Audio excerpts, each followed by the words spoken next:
Hey guys, good morning.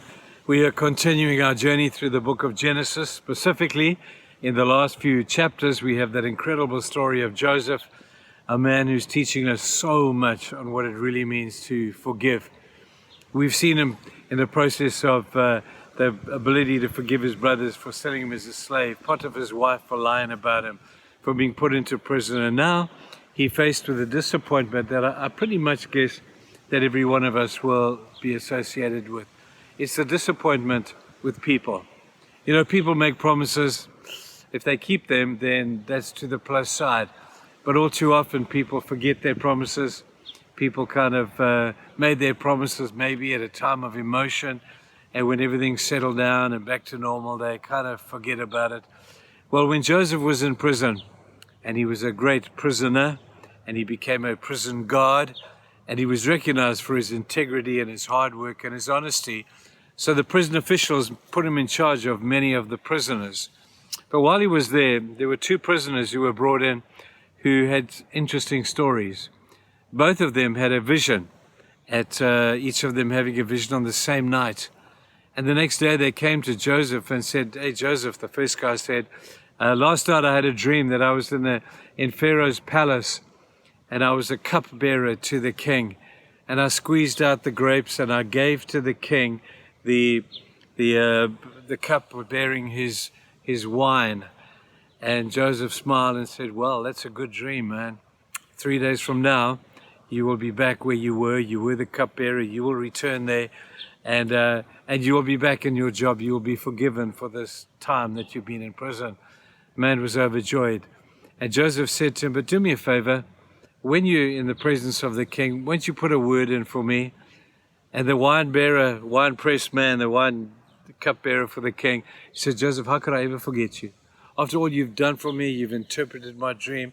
You've been a great blessing to me while I've been in prison. Thank you for that. I'll never forget you, and I'm going to tell the king all about you." Next guy came in, and he too had a dream. His dream was different.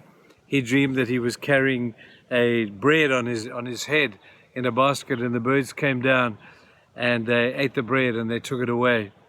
And Joseph looked at him and said, "Hey, in 3 days your head will be lifted from your shoulders and you will be dead." That prophecy came to pass. The prophecy for the wine cupbearer also came to pass. But the sad thing was, the promise that the cupbearer made to Joseph was clean forgotten.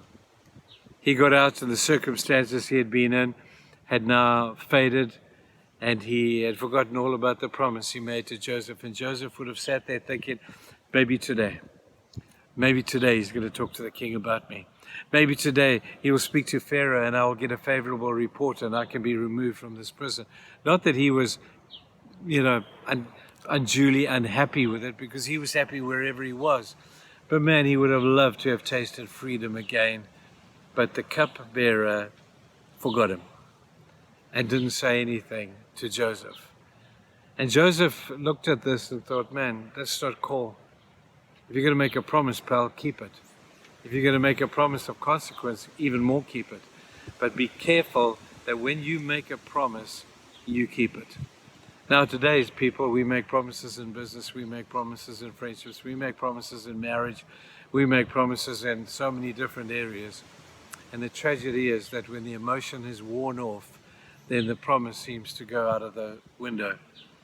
Let's review our promises today. Let's review our status on promises and our standing toward promises.